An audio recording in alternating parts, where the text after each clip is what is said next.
ঠাকুর আমার জগৎলক্ষ্মী বড়মা শ্রী শ্রী বরদা শ্রী শ্রী দাদা পূজ্যপদ আচার্যদেবের জন্য অনন্ত কোটি প্রণাম জানাই।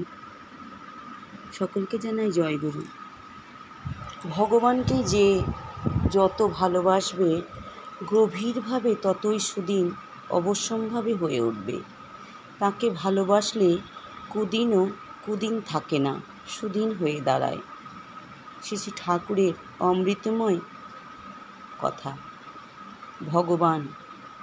ভগবান কথার অর্থই হচ্ছে ভজমান, যাকে আমি ভজনা করি, আমার অন্তর থেকে যাকে আমি ভালোবাসি, যার ভজন আরাধনা করতে আমি খুব ভালোবাসি, সেই প্রিয় পরম এই জগৎ বিশ্ব ব্রহ্মাণ্ডের যিনি মালিক, অনন্ত ভালোবাসেন তিনি। অনন্ত বিশ্বের যা কিছু সব কিছুকে তিনি ভালোবাসেন, তার সৃষ্টির যা কিছু সবাইকে তিনি ভালোবাসেন, তিনি আগলে রাখেন। তিনি স্রষ্টা, তিনি সৃষ্টির আদি, তিনি অন্ত। আমি ভালোবাসি আমার প্রিয় পরম, আমার পরম পিতা পরম দয়াল শ্রী শ্রী ঠাকুর অনুকূল চন্দ্রকে আমি জীবনে গুরুরূপে গ্রহণ করেছি। তাকে ভালোবেসে ভালোবাসা কি আমি বুঝতে শিখেছি। ঠাকুর বলছেন, ভালোবাসিস অনেক বলিস, নির্দেশ মেনে চলিস না, ঠিক কি জানিস প্রিয়কে তুই, স্বার্থ ছাড়া মানিস না। আমি যদি তাকে ভালোবাসি বলি, তাহলে তার সৃষ্টির যা কিছু সব কিছুকে আমাকে ভালোবাসতে হবে।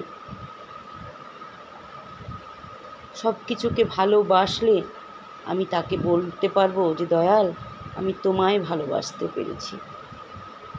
তিনি কাউকে ফেলে দেন না।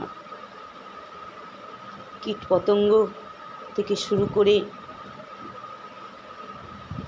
গাছ, ফুল, পাখি, পশু,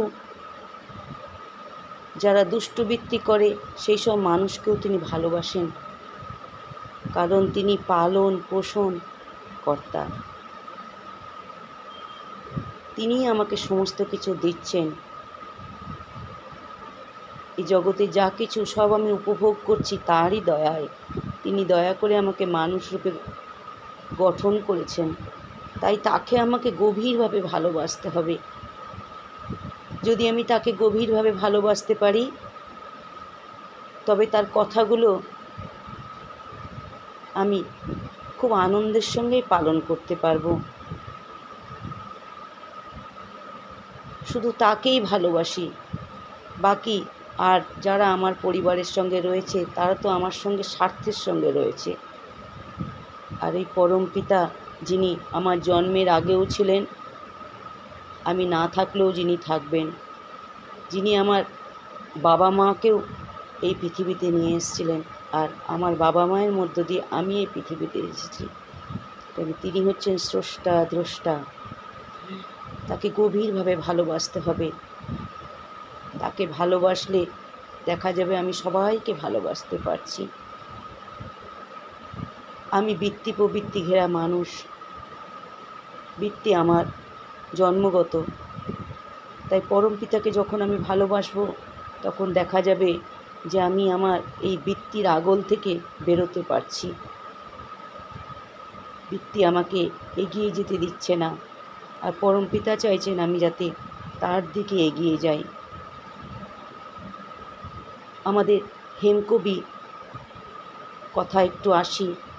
তিনি ছিলেন অতি মদ্যপ অবস্থায়, রাত দিন পড়ে থাকতেন। পাবনায় ঠাকুরের আশ্রয়ে এলেন, বলা যায় ঠাকুর তাকে খুব ভালোবাসতেন। হেমকবি বলতেন, পঞ্চানন্দা, ঠাকুর আমাকে শুধু ভালোই বাসেন না, তিনি আমাকে আশ্রয় দেননি, তিনি আমাকে প্রশ্রয়ও দিয়েছেন। তাই হেমকবিকে বড়মা যত্ন করে রান্না করে খাওয়াতেন, আর হেমকবির ওই নেশাটি চাই বলে ঠাকুর তাকে সেই নেশারও যোগান দিতেন। হেমকবি যাতে শহরে যে সেই মদ না আনতে পারে, ঠাকুর সেই মদের যোগান তাকে রোজ দিতেন। এইভাবেই দিন যায়, বছর যায়। একদিন সে ঠাকুরকে বলছে, ঠাকুর তুমি আমায় ভালোবাসো? ঠাকুর বলছেন, হ্যাঁ, কেন বাসবো না, আপনি আমার কত আপন, আপনাকে তো আমি ভালোবাসি।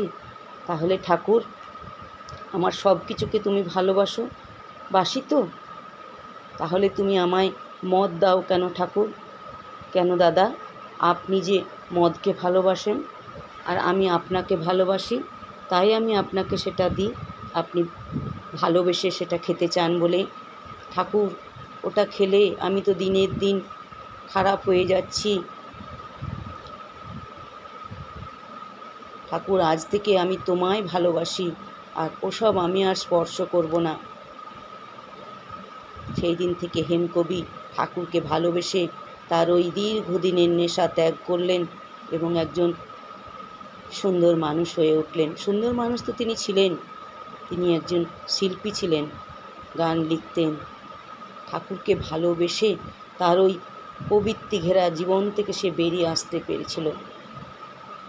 বিতিবে ভুল মোহ বিহ্বল, জীবন মোদের করেছে বিফল, তোমার পরশে দূর হলো আজি জীবনেরও পরাজয়, জীবনেরও পরাজয়।